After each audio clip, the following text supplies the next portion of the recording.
دینے سے اگر مال کم ہو جاتا ہوتا تو سب سے غریب شخص کا نام حضرت عثمان ہوتا، بلکہ میں اس سے آگے بڑھ کے کہوں کہ اگر مال دینے سے مال گھٹ جاتا ہوتا تو سب سے غریب شخص کا نام ابو بکر ہوتا، جس نے سارا مال راہ خدا میں دے دیا۔ میرے اور آپ کے آقا مولا نے قسم کر کے 3 چیزیں کہی تھی، حضرت ابو کبشہ نماری رضی اللہ تعالیٰ عنہ سے مروی ہے، ان میں سے ایک چیز یہ تھی، ما نقص مال عبد من صدقہ، میں محمد رب کی قسم کر کے کہتا ہوں کہ صدقے سے مال گھٹتا نہیں۔ تو جب مشکل میں قومیں آئیں تو اس وقت غلے، اشیاء خوردنی اور ضرورت کی چیزیں روکی نہیں جاتی۔ ایک تو انہی داموں پہ آپ بیچ دیں، آپ کے پاس آپ کی زیادہ سیل ہوگی تو نفع ہوگا، اور وہ رزق جو آئے گا وہ رزق مبارک ہوگا۔ رزق کثیر اور رزق مبارک میں فرق ہے، رزق کی کثرت اور چیز ہے، رزق کی برکت اور چیز ہے۔ ہمیں جو لگ گئی ہے لت وہ رزق کی کثرت کی ہے، جبکہ رزق اللہ سے رزق مبارک مانگو۔ رزق مبارک جو ہے اس کا حساب بھی نہیں ہے اور وہ اللہ تعالیٰ کی خاص عنایت ہے۔ تو یہ حضرت عثمان غنی سے سیکھا جا سکتا ہے۔ اور پھر دیکھیے دنیا کے کتنے تاجر تھے، آج کہاں؟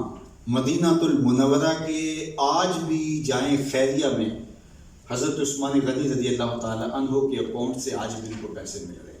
وہ جو مزرعہ عثمان ہے بیر روما، آج بھی حضرت عثمان کے نام کا اکاؤنٹ کھلا ہے مدینہ المنورہ کے بینک میں، اور اس کی ساری کمائی اس مزرعے کی وہاں جاتی ہے اور پھر وہ خیریہ اور مختلف خیراتی اداروں کے اندر جاتی ہے۔ 1450 سال بیت گئے، حضرت عثمان غنی رضی اللہ تعالیٰ عنہ کا سلسلہ سخاوت آج بھی چل رہا ہے۔ تو جو اس کے راستے میں ہو اپنے مال کو ضرورت کے وقت غریبوں میں بانٹے اور دکھیوں اور لاچاروں پہ کام آئے، اللہ تعالیٰ اس سے کمی نہیں دیتا۔ میرے والد صاحب فرمایا کرتے تھے، جب ہم بالکل تھوڑے سے پروان چڑھے، 15-16 سال کی عمر تھی، تو اس وقت یہ ٹیوب ویل وغیرہ ہمارے دیہاتوں میں نیا لگا تھا، تو پرانے کنویں موجود تھے، تو لوگوں نے ٹیوب ویل وغیرہ تو لگا لیے تھے لیکن کنویں پہ بند نہیں کیے تھے۔ ایک غیر مری خدشہ ہوتا ہے نا کہ پتہ نہیں کیا ہو تو ابھی ان کو رہنے دیا جائے، تو چھوڑے ہوئے تھے۔ تو وہ کسی کنویں کے کنارے پر کھڑے ہو کے فرماتے، یہ دیکھو اس کا پانی بہت نیچے چلا گیا ہے، اور اگر ڈول نکال کے دیکھے تو گدلا اور میلا بھی ہے اور تھوڑا بھی ہے۔ کہا کیوں؟ کہا جب یہ کنواں باہر بانٹتا تھا تو اس کا پانی شفاف بھی تھا، زیادہ بھی تھا، تازہ اور ٹھنڈا بھی تھا، لیکن جب اس نے باہر دینا چھوڑ دیا تو نیچے سے سوتے پھوٹتے تھے، اللہ نے وہ بھی بند کر دیے۔ تم اس کی راہ میں دو گے تو اللہ تمہارے لیے جو ہے وہ دروازے کشادہ کرے گا۔ یہ حضرت عثمان غنی رضی اللہ تعالیٰ نے عملاً سکھایا۔ اور دوسرا آپ کا وصف نمایاں حیا ہے۔ اللہ اکبر۔ حضرت ام المومنین سیدہ عائشہ رضی اللہ تعالیٰ عنہ سے مذکور ہے کہ حضور تشریف فرما تھے اور ایسے بیٹھے تھے کہ پنڈلی سے کپڑا ہٹا ہوا تھا، اور ظاہر مرد کی پنڈلی سے کپڑا ہٹا ہوا ہو تو مرد کی یہ جگہ ستر عورت میں شامل نہیں ہے۔ تو حضرت ابو بکر آئے، بیٹھے، گفتگو چلتی رہی، پھر حضرت عمر نے دستک دی، وہ آئے، گفتگو چلتی رہی، پھر دستک ہوئی تو پوچھا کون؟ کہا عثمان۔ تو حضور علیہ السلام نے جلدی سے کپڑا جو ہے وہ پنڈلی کے اوپر کر لیا اور کہا آ جائیے۔ تو جب وہ آئے، بیٹھے، گفتگو ہوئی، چلے گئے، تو ام المومنین سیدہ عائشہ کہتی ہے میں نے کہا حضور میرے باپ حضرت ابو بکر آئے تو آپ اسی حالت میں بیٹھے رہے، پھر حضرت عمر آئے تو آپ کی پنڈلی سے کپڑا ہٹا رہا، اور پھر عثمان آئے تو آپ نے جو ہے وہ پنڈلی سے کپڑا جو ہے وہ اوپر کپڑا جو ہے وہ ڈال دیا۔ تو حضور نے فرمایا کہ عائشہ میں اس سے حیا کیوں نہ کروں جس سے رب کے فرشتے بھی حیا کرتے ہیں۔ اللہ۔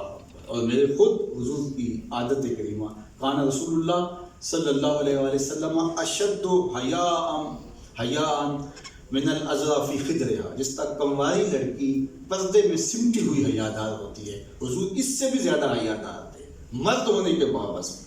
عورت کی تو طبع کے اندر ہے، اس کی تو فطرت کے اندر جو ہے اس کا زیور ہے یہ حیا، لیکن حضور مرد ہونے کے باوجود کنواری لڑکی سے زیادہ شرمیلی اور حیادار تھے۔ تو یہ جوہر حضرت عثمان غنی رضی اللہ تعالیٰ عنہ کے اندر ہم اگر دیکھتے ہیں تو اللہ کے رسول ان سے بھی حیا کرتے ہیں۔ چوتھے خلیفہ راشد حضرت سیدنا علی المرتضیٰ رضی اللہ تعالیٰ عنہ کی زندگی دیکھیے، بہادری سے اور علم سے آپ کو جو حظ وافر دیا گیا ہے وہ آپ پر مقصود ہے۔ اللہ اکبر۔ وہ جرأت، وہ ہمت، وہ طاقت، وہ توانائی، لیکن جو سیکھنے کی بات یہ ہے کہ جرأت، طاقت، توانائی اللہ کی عطا کرتا ہے، لیکن خلوص اس لیول کا ہے جب دشمن کی چھاتی پہ بیٹھ کے اس کا گلا کاٹنے لگتے ہیں تو وہ غصے سے اس حالت کے اندر آپ کے چہرے پہ تھوک دیتا ہے، تو حضرت علی المرتضیٰ اس کے سینے سے اتر جاتے ہیں اسے چھوڑ دیتے ہیں، تو وہ کہتا ہے جناب میں نے تو اس لیے تھوکا، مار ہی رہا ہوں، تو آخری وقت میں نے غصہ نکالا اور آپ کو زیادہ غصہ آنا چاہیے تھا، کہا کہ پہلے تو میں اللہ کی رضا کے لیے قتل کرنے جا رہا تھا، اب میرا نفس شامل ہو گیا، اور علی اپنی ذات کے لیے نہیں، وہ غصہ، وہ غیرت، وہ جرت، وہ بہادری اللہ کے لیے اور اللہ کے دین کے لیے اور احیاء دین اور سربلندی اسلام کے لیے۔ تو ہمارے اندر اگر کوئی صلاحیت ہے، کوئی طاقت ہے، کوئی توانائی ہے، تو وہ اسلام کی سربلندی کے لیے، ملک کی سربلندی کے لیے، اپنی قوم کو اوپر لے جانے کے لیے، نہ یہ کہ ہماری ذات کی نشت کے لیے ہماری صلاحیتیں جو ہیں وہ نکھر کے سامنے آ رہی ہوں، اور جہاں اجتماعی ضرورت ہو، یہاں قوموں کی ضرورت ہو، یہاں اللہ کی رضا ہو، وہاں ہم جو ہے وہ ڈیگی بلی بنتے نہیں۔ تو یہ جرت حضرت سیدنا علی المرتضیٰ سے سیکھنی پڑے گی، اور آپ کے ہاں جو علم کا اللہ نے مرتبہ عطا کیا، یہاں تک کہ رسول رحمت صلی اللہ علیہ وآلہ وسلم کی زبان فیض ترجمان سے یہ جملہ ادا ہوا، انا مدینۃ العلم و علی بابھا، میں علم کا شہر ہوں اور علی اس کا دروازہ ہے، یا انا دار الحکمت و علی بابھا، میں حکمت کا، دانائی کا شہر ہوں، گھر ہوں، اور علی اس کا دروازہ ہے۔ تو حضرت علی المرتضیٰ رضی اللہ تعالیٰ عنہ کے لیے یہ اعزاز کہ وہ شہر علم کے دروازے ہیں یا دار حکمت کے دروازے ہیں، اور پھر آپ ان کے علم کی جولانیاں دیکھیے اور ان کی بلندی علم کو ملاحظہ کیجیے۔ آج یہ امت علم سے ناآشنا ہونے کی وجہ سے دینی علم بھی زوال پذیر ہو گیا، اور تکوینی علم بھی جو ہمارا ماضی کا ورثہ تھا آج ہمارے پاس نہیں ہے۔ آج ہم غیروں کے دست نگر ہیں، اور جب کہ یہ ورثہ ہمارا تھا۔ اقبال نے کہا تھا نا کہ حکومتوں کا رونا نہیں ہے، وہ تو آنے جانے والی چیز ہے، مگر وہ موتی علم و حکمت کے کتابیں اپنے آپ باقی، جو دیکھی ان کو یورپ میں تو دل ہوتا ہے سی پارا۔ کہا کہ جو اصل میرے لیے دکھ اور صدمے کی کہانی ہے، وہ کہتے ہیں وہ یہ ہے کہ جو ہماری میراث تھی وہ اٹھا کے لے گئے، اور ہمارے پاس جو ہے وہ کیا باقی رہا۔ وہ کسی نے کہا تھا نا کہ یہ پیروڈی باقاعدہ شعروں پہ کی جاتی ہے، تو وہ کسی نے کہا تھا کہ اڑتے اڑتے آس کا پنچھی دور افق میں ڈوب گیا، روتے روتے بیٹھ گئی آواز کسی سودائی کی۔ تو کسی نے، ہم بچے تھے اس وقت، میٹرک یا 8ویں کلاس میں پڑھتے، تو کسی نے پیروڈی کی تھی کہ اڑتے اڑتے روس کا راکٹ دور افق میں ڈوب گیا، روتے روتے ہم نے بنائی ایک مشین سلائی کی۔ تو آج ہم دیکھیں کہ ہم کھڑے کہاں ہیں، اور دنیا کہاں چلے گی، جبکہ جب پیرس کی گلیوں میں کیچڑ تھا اور گرد اڑ رہی تھی، اس وقت بغداد عروس البلاد کہلاتا تھا۔ جب شارلمان اس کے لارڈز ابھی دستخط کرنے کی مشق سے گزر رہے تھے، اور وہ دستخط کرنے کی بار بار کوشش کر رہے تھے، ابن حزم کے قلم سے 1000 کتابیں نکل چکی تھی۔ یہ ہماری تاریخ ہے۔ ہمارے منجم ستاروں پہ کمندے ڈال چکے تھے جب وہ سواد آشنا بھی نہیں تھے، حرف آشنا بھی نہیں تھے، اور آج وہ کہاں ہیں اور ہم کہاں ہیں؟ تو نہ تو علم دینی اور نہ علم تکوینی کوئی علم بھی ہمارے پاس نہیں رہا، اور اس کا نتیجہ کیا کہ آج ہم دنیا کے اوپر، اور پھر ہم علم حاصل کرنے کا مقصد بھی قرار دے چکے ہیں اچھی سربت حاصل کر لینا، جبکہ یہ مقصود علم نہیں ہے۔ مقصود علم جو ہے وہ معرفت ذات ہے، اس کے نتیجے کے اندر معرفت الہی پیدا ہوتی ہے۔ تو آج مجھے اور آپ کو حضرت سیدنا علی المرتضیٰ رضی اللہ تعالیٰ عنہ کے علم سے نور لینا ہوگا، اور آپ نے کتنے فخر سے کہا تھا، ردیت قسمت الجبار لنا العلم وللجہال مال، کتنی بڑی تقسیم بتائی آپ نے، کہا ہم اللہ کی تقسیم پہ راضی ہیں، اس نے جاہلوں کو مال دیا اور ہمیں علم کی دولت سے مالا مال کیا۔ تو علم جو ہے وہ ہر لحاظ سے فائق ہے، مال سے، دولت سے، یہ دنیاوی جاؤ حشم سے، اور علم ہی انسان کے عروج کا ضامن ہے اور انسان کی سربلندی کا ذریعہ ہے۔ فرشتوں پر حضرت انسان کا جو تفوق ثابت ہوا وہ علم کی وجہ سے ہوا تھا۔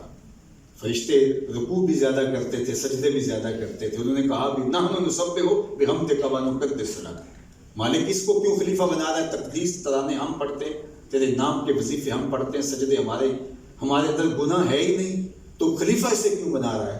تو کہا جو میں جانتا ہوں وہ تم نہیں جانتے۔ پھر کیا ہوا؟ وَعَلَّمَ آدَمَ الْأَسْمَاءَ، پھر آدم علیہ السلام کو جو ہے وہ اللہ تعالیٰ نے کچھ چیزوں کا علم سکھایا، اور پھر فرشتوں سے کہا بتاؤ ان کے نام، وہ نہ بتا سکے، تو پھر کہا کہ آدم تم بتاؤ، تو جب آدم علیہ السلام ان چیزوں کے نام بتائے تو کہا اب میرے شاہکار کو تمہیں سجدہ کرنا ہوگا، تو فرشتے سجدہ ریز ہوئے جناب آدم کے سامنے تفوق علم کی وجہ سے۔ تو پھر انسانیت کا کمال اور نقطہ عروج جو ہے وہ علم ہوا، بلکہ ہمارے مناطقہ یہ کہتے ہیں کہ انسان کے لیے فصل ممیز، وجہ امتیاز جو ہے وہ نطق ہے، بولتا ہے، باقی مخلوقات اس کے جو مشارکات ہیں وہ بولتے نہیں ہیں، تو اس وجہ سے وہ ممتاز اور ممیز ہے۔ تو فصل ممیز جو مناطقہ ہے وہ نطق کو قرار دیتے ہیں، لیکن اگر حقیقت دیکھیں تو انسان کے لیے فصل ممیز نطق نہیں ہے، فصل ممیز علم ہے۔